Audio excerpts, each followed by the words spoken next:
Hey everyone, Alan Cortez here, and welcome to this video titled First Bird Mistakes Every New Bird Owner Needs to Avoid.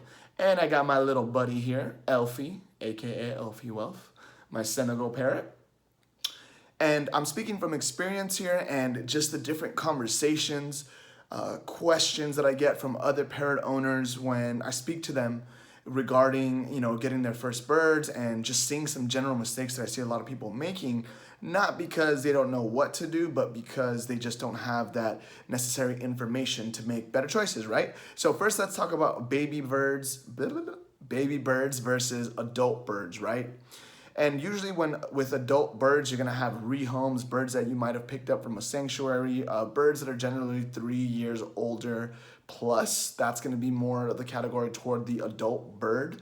And with adult birds, the things that we have to understand is that, birds come with, especially when they're older, they come with certain tendencies, they have certain behaviors that they've learned, and they've interacted in a different environment with their previous owners, or wherever they're growing up, they've had a different, environment, and that tends to lead them to, X behavior or Y behavior. And with baby birds, they're more like a blank slate, but at the same time, just because a bird is a baby doesn't mean that it's gonna stay cuddly and lovey, forever. Eventually, they're gonna hit puberty, they're gonna mature, and they're gonna start testing you a little bit more. They're gonna be less tolerant of you or other people maybe interacting with them if you don't socialize them properly. And you really have to teach them everything when they're baby birds, right? So let's talk about these first, bird mistakes every new bird owner needs to avoid. Number one is you have to make sure that you let your bird adjust to its new environment. Speaking from experience here, when I first got this guy, I didn't realize how much of, fearful behavior he had, how really he wasn't really desensitized to different experiences and different environments, right? So, I was trying to have him on my shoulder because he was very, generally very tame, have him on my shoulder, take him in different rooms, have him doing everything with me. And what happened is that he naturally started to become even more fearful, and he associated, these fearful interactions, even though I wasn't physically doing anything to him, as me being a source of uncomfort. And that's not what we want, right? Because that takes you backwards. So what I would do if I would redo everything, and for my next bird, is going to be basically making sure that you let your bird adjust to its new environment. And as soon as you get it, don't be tempted because they're cute and cuddly to just want to pick them up, to take them out of their cage, play with them, flip them upside down, rub their belly, all that stuff. Let them adjust to their new environment, because a lot of birds are coming from, these different bird stores or sanctuaries, and all they know for a long time is being around other birds, noise, and whatever they see, right? So for the first day, leave them alone. Let them be in their cage. Let them be in an area where they can see you, where they can see what's going on, get used to the new environment, introduce plenty of food so that they always have access to food all day, just getting them used to their new environment. So don't make that mistake, right? And then slowly, as time goes on, maybe after a week or after a few days, depending on the bird, you can learn to read their body language and just kind of see how comfortable they are around you. Some birds are going to be a little bit more work than others, but then you slowly want to start introducing positive interactions. And what's the best way to get to a bird's heart? Alfie, what's your favorite thing? Snacks. Snacks are the way to a bird's heart. Treats. Because it's something that they love, that they can only get exclusively from you. So make sure that you don't have a bunch of treats and a bunch of food, after a few 4 or 5 days in their bowl all the time, because they're not going to want to have a desire or a need to interact with you because they have everything they need. So take their favorite treats. Usually it's nuts, cashews, almonds, peanuts is what this guy likes. I feed him a regular pellet mix, that he eats twice a day, and then I train him with treats. But treats are going to be a good place to start. So as soon as you come by the cage after a few days, say hi, give him a treat. And what you can start doing from there, once you advance to, him coming over to you and always, getting treats whenever he sees you or interacts with you, if you ask him to step out of the cage, step up, treat, positive interaction, because it reinforces that bond and it helps with taming. And then from there, you can start, with step up to get him out of the cage. Don't let your bird get out of his cage alone. Make sure he always has to come up to you, and if he wants, if he wants to get out. And then from there, after about 1 or 2 weeks, you can start target training with the stick. It can be a simple chopstick with a clicker. Have him start with the basics. If he acknowledges the clicker, give him a treat.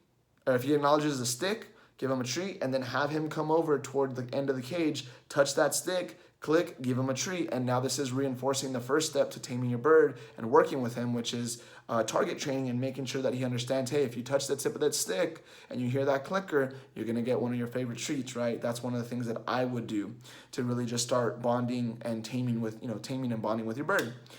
Next, we have not giving your bird the proper diet and nutrition. So this one is big. I see so many bird owners on forums, different groups, people that I talk to, their bird is aggressive, screaming all the time, running up and down the cage back and forth. As soon as you leave the room, they're going crazy. And you'd be surprised that just by changing their diet to, not just seeds, which is what a lot of pet stores give birds, but, proper balanced pellet mix with veggies, is going to do for their sanity, make them feel better, and just overall make them feel super happy.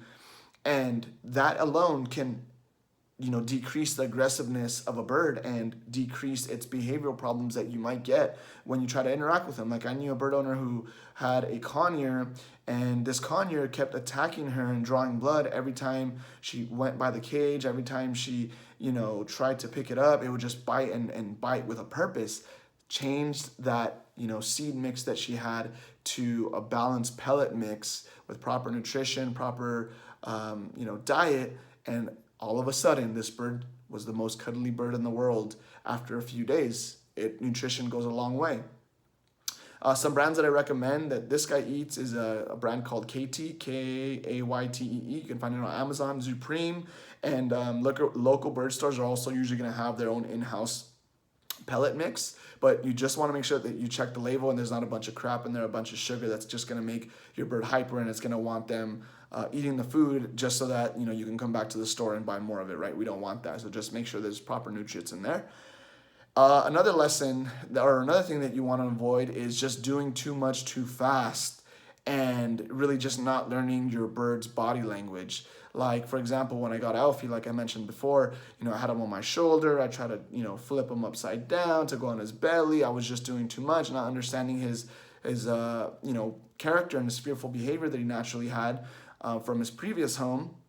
So as a result, what ended up happening is he started seeing me as a source of discomfort instead of positive interaction all the time. So I simply took a step back, went back to giving him treats every time he interacted with me, positive interaction, and really just learn his body language when he fluffs up and gets on the defensive, things his feathers perk up and he's just leaning forward like he's an attacker, but he's going to lunge at you and he's saying, get away from me, I don't want you, right?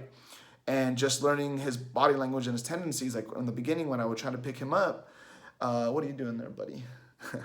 I would try to pick him up out of his cage. I'd pick him up, and after a few days, he would step up. But then after a few days, he would step up and then bite the crap out of me. Still got the scars to prove it. That was because it was him trying to tell me, hey, I don't want you to pick me up because I don't really know you and I don't really like you.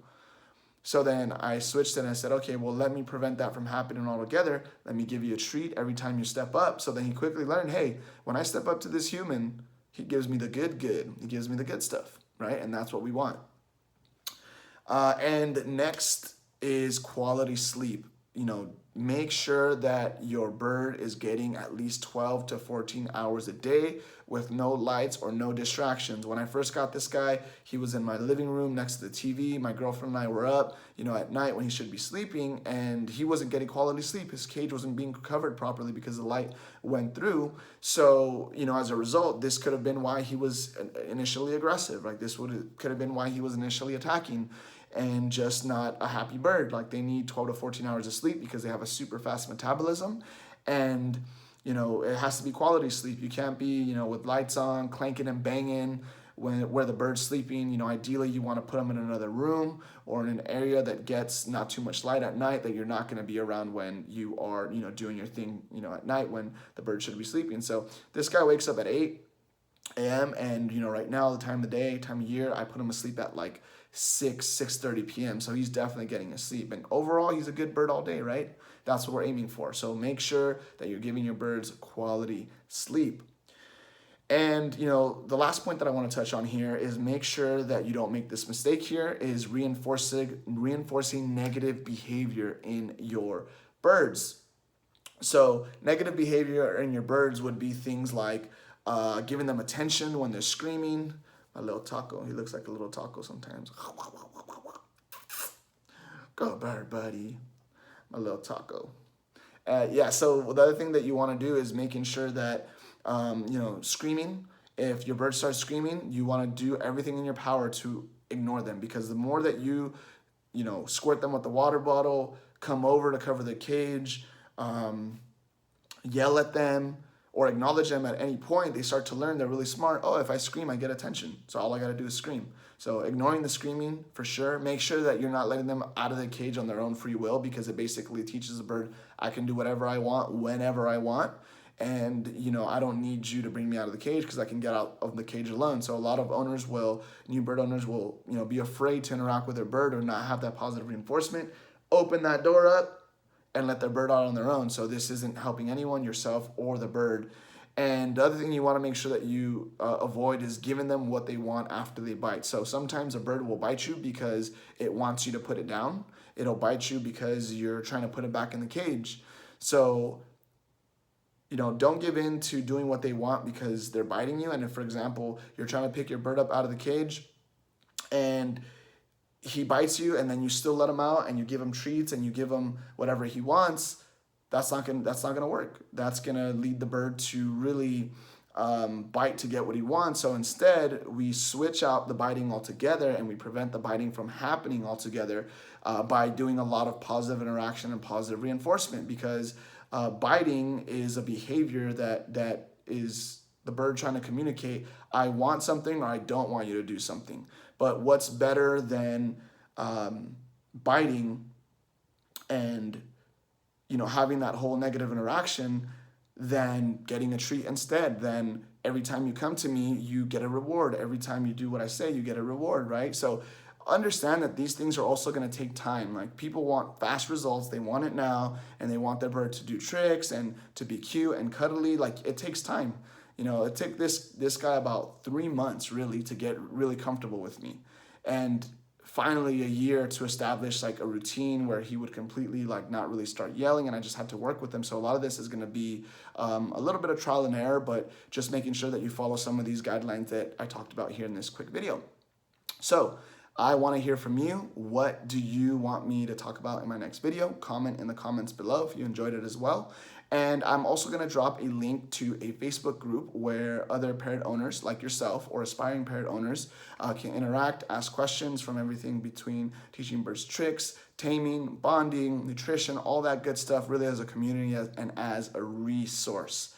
And make sure to check us out on Instagram too. I'm going to drop that link in the description below. Thank you, everyone. And we will see you. Come here, buddy. Good bird. We will see you next time.